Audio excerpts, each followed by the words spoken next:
د چپې والی وم داسې ونې د مې دا قدرت د الله سړم کړی و د ونې سره نو چې زه څه ټایم په وش کې راوچت شوم نو زما د نظر کار نه کوو د سترګو کې شګې وې ما دا یوه سترګه په زور غونته کې وغړوله د یوې نه وینه پیدا او دا یوه مې په زور غونته کې وغړوله او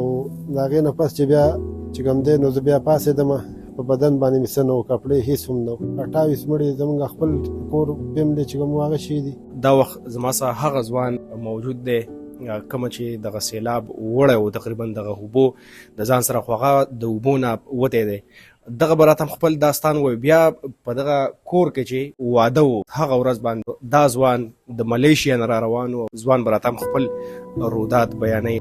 ستاسو نوم څه دی او دغه سیلاب که لږ مختصر شان راته واقعه بیان کوي سیلاب راغی څنګه په څه طریقه راغی او بیا تاسو څنګه سیلاب ویوړئ السلام علیکم زما نوم عبدالرحمن دی دا زما د تره کور دی موږ لاړو موږ زما د دې وراره واده مې واده و د ده پلار په ده پسې لاړ موږ په دغه ځای کې پاتې شو خو ناڅاپي بس دغه تندر راغی د شا غاړې دغه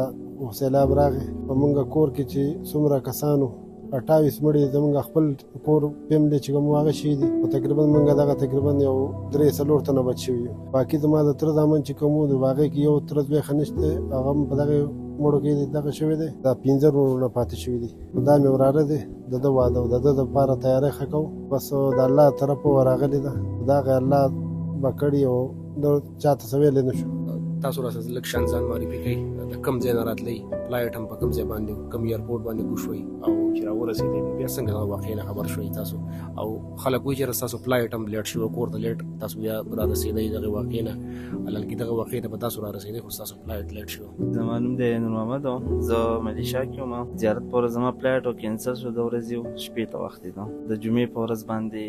اسلام آباد ته راورسېدم او والي صاحب راپسې راغلی مې بل کچرو هغه راپسې راغلم را روانه وي لاره باندې سواړی بازار ته چې راورسېدو نو هلته مې تره رینګ وکړو پلار ته سیلاب راغلی دی کور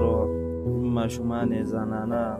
بابا مې تره چې څومره غونډه پې مې وي ټول یې نشته هېڅ څوم نشته مطلب چې والد صاحب او کچ رور درلو که نه نو تاسو والد صاحب او هغه رور هغه بچ شوي جی موږ دا درې وو او 2 ترونه مې په بارمل کې د سعودي کې او 2 مې دلته وو یو دکان ته تلو په لاره باندې یو استاد سکول کې یو سکول ته تلو او تقریبا 15-16 ماشومان بچ شوي دي هغه هم سکولونو ته تلو او یو مې کاکي بچ شوي ده یو بل کچه ماشوم هغه هم په دې سیلاب یو مې ورور هغه زخمي دی مردان هسپتال کې دی دا واده د څه په ورځ باندې و جی دا خالي اتوار جی لکه مطلب واده نه یو ورځ مخکې دا سیلاب راغی که نه ورسره وشو څه به ووینم څه اوس هم والد صاحب کور کې دی جی کور ډېره مهرباني او ښه ژوند تاسو ته هم غواړو او د الله صبر درته هم غواړو ګرانو کتونکو دا هغه غمزده کورنۍ د هغه فیملی ده چې دا ځوان د دغه سیلاب نه تقریبا د 2-3 ګنټې نه وروسته راوتی دی او بیا خصوصا د هغه ځوان دی کوم چې د ملیشیا نه راته و د ده فلایټ کینسل شو او هغه لیټ کور ته راورسېده